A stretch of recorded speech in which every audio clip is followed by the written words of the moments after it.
உங்கள் favourite TV ஷோக்களை இனி miss பண்ண தேவையில்லை. ZEE5 இல் முற்றிலும் இலவசமாக காணுங்கள். இங்கேயும் எப்பொழுதும். இம்மா நாள் அவ கூட குடும்பம் நடத்திட்டு இப்ப என்னமோ அவ பெரிய தப்பு பண்ணிட்ட மாதிரி அவளை திட்டிக்கினுகிற. ஏயா அவ என்னயா துரோகம் பண்ணா? இந்த குடும்பமே கதின்னு இருந்தால அது தப்பா? இல்ல நீதான் அவ உசுறு நினைச்சுக்கின்னு உனக்கு ஒண்ணுன்னா துடிச்சு போறாளே அது தப்பா? எதையா தப்பு? உன் நெஞ்சில கைய வச்சு சொல்லு. அவ தப்பானவன்னா நானே அவளை இப்பவே உன் வீட்ல இருந்து கூட்டின்னு போயிடுறேன். அப்புறம் நீங்களா நிம்மதியா இருங்க. பேசி முடிச்சிங்களா? நீங்க கொஞ்சம் என்ன பத்தி யோசிச்சு பாருங்க. பொம்மியை நான் எந்த அளவுக்கு நேசிக்கிறேன்னு உங்களுக்கு எல்லாம் தெரியாத. எனக்குள்ள பாதி இல்ல அவதான் எனக்கு எல்லாமே. அப்படி இருக்கும்போது எப்படி நான் என் பொம்மிக்கு துரோகம் பண்ண முடியும்? என்கிட்ட இருக்கிற நகை, பணம், பதவி, சொத்து, அந்தஸ்து எதை வேணா ராணிக்கு நான் விட்டு கொடுப்பேன். ஏன்னா அது எல்லாமே என்னோடத.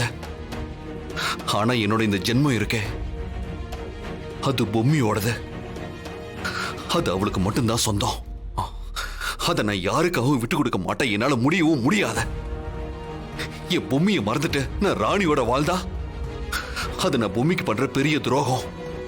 அந்த துரோகத்தை செய்யறதுக்கு என் மனசு இடம் கொடுக்கல. அப்ப ராணிக்கு என்ன பதில் சொல்ல போற? அந்த பைத்தியக்காரி நீங்க தான் உலகம், நீங்க தான் உசுறுனுகிறாள. அப்ப நீ பண்றது துரோகமா உனக்கு தெரியல? ஏற்கனவே செத்து போன ஒருத்திக்காக கலங்குற உங்க மனசு உசுரோட இருக்கிற ஒருத்திய ஏன் யோசிக்க கூட மாட்டேங்குது? ஒருவேளை அவ குப்பத்துக்காரி அனாதான்னு உங்க மனசு யோசிக்குதா? அப்படின்னா உங்க வீட்டுக்கு மொத தப்பா வந்தப்பவே போலீஸ்ல புச்சு குத்து அச்சு துரத்திருக்க வேண்டியது தானே? அவளோட வாழ்க்கையாவது நல்லா இருந்திருக்கும்ல. அப்ப போலீஸ்ல இருந்து நீங்க தப்பிக்க அவளோட ஆதரவு உங்களுக்கு தேவையா இருந்தது. அதுக்கப்பால உங்க பாட்டிக்காகவும் உங்க தாத்தாவுக்காகவும் அவளை இங்க இருக்க வச்சீங்க.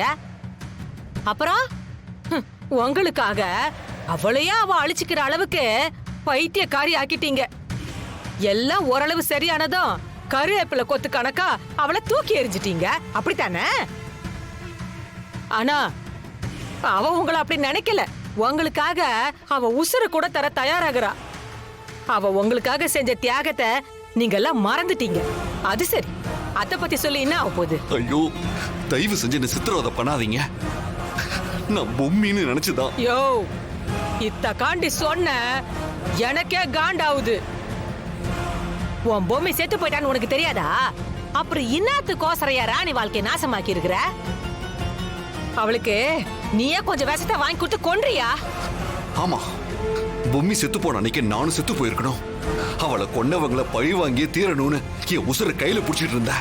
இப்ப அதுவும் முடியல. என் மேல எனக்கே கோவம் வருது. எதுக்காக நான் உயிரோட இருக்கணும்?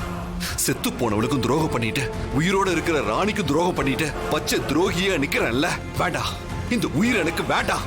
என்னைக்குமே என்னோட தரப்பு நியாயத்தை உங்களால புரிஞ்சிக்கவே முடியாத. ZEE5 ஆப்பை டவுன்லோட் செய்து அனைத்து எபிசோடுகளையும் இலவசமாக பாருங்க.